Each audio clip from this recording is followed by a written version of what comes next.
দাদা কিবা এটা দক না দাদা এই যাই শালা ভিক্ষাৰী কিবা এটা এই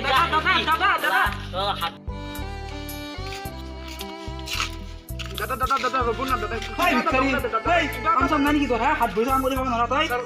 দাদা পাৰাখিনি মোৰো দাদা পাৰাখিনি মোৰো দাদা দাদা কিবা এটা দক চা চা তাই দি দাদা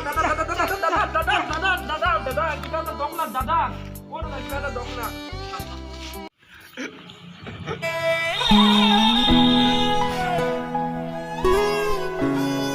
oi ta bara nei na ni bak bak lagi tu mangkho ni ini ne punya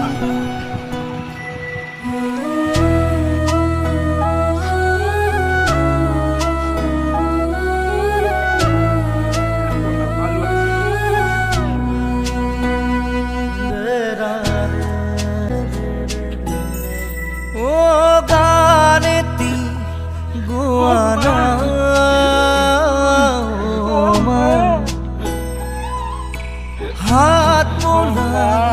दिया ना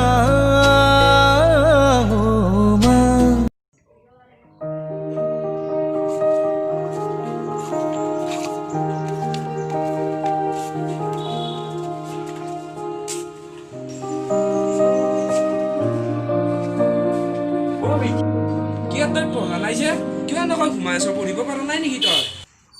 পৰা নাই ৰ সেইবিলাক বাদ দি মাংস আনিছে নাই মাংস অ ভাইটি আজি দোকান বন্ধ দোকান মই বিচাৰিছিলোঁ দোকানখন বন্ধ আজি আনিব নহ'ল দে বেয়া নাপাবি আকৌ মই নকৰোঁ যা মই খেলিবলৈ যাওঁ চালা ই সদায় মাংস খাওঁ খাওঁ কৈ আছিল এদিন মাংস আনি খুৱাব পৰা নাই ইয়াক কি হ'ব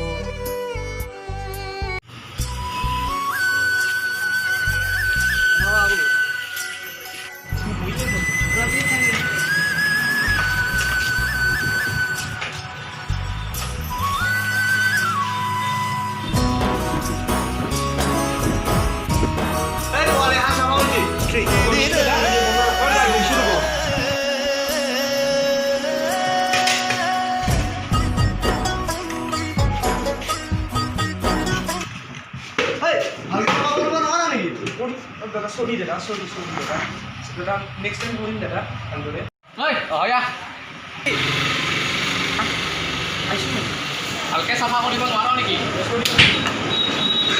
ভালকে কাম কৰিব আজি পাই না নকৰিবি কিন্তু দাদা তুমি এইটো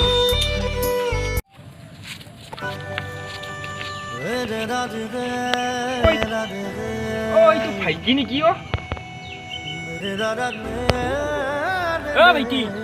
ভাইটি শুনছো যাও তই আকলাই যে কি কোনো লগ নাই নেকি নাই বলতে দাদা কিহৰ ক্ষমা খুজি আছ তই আকৌ বুজো ধৰিবই মই যে ইমান ভুল কৰিলোঁ কিহৰ ভুল তই পঢ়িব দিয়াতে পঢ়ি নকৰোঁ খেলিবলৈ যাওঁ সেইখিনি কথাত তই আজি মোক ক্ষমা খুজিলি যে কাৰণটো কিবা বেলেগ দে কচোন তই কি বাৰু তই যে ইমান কষ্ট কৰা মই কেতিয়াও ভবা নাছিলোঁ কি কষ্টৰ কথা কৈ আছ তই তই যে হোটেলত কাম কৰি হোটেলৰ মালিকৰ গাড়ী খাওঁ মাৰ খাওঁ সেইবিলাক কথাটো বেলেগ না বল নাই বল এইবিলাক কথাটো কোনে ক'লে আকৌ মই নিজে দেখি তই এটা কথা জাননে নাই তোৰ কাৰণে মই বহুত কষ্ট কৰিছোঁ জাননে সৰু থাকোঁতে আমাৰ মা দেউতা মৰি এতিয়া আৰু মোৰ বুলিবলৈ কোনো নাই কেৱল তয়ে আছ তই বহুত ভালদৰে পঢ়িবি যে আমি বহুত দুৰ্ভগীয়া হৈ বল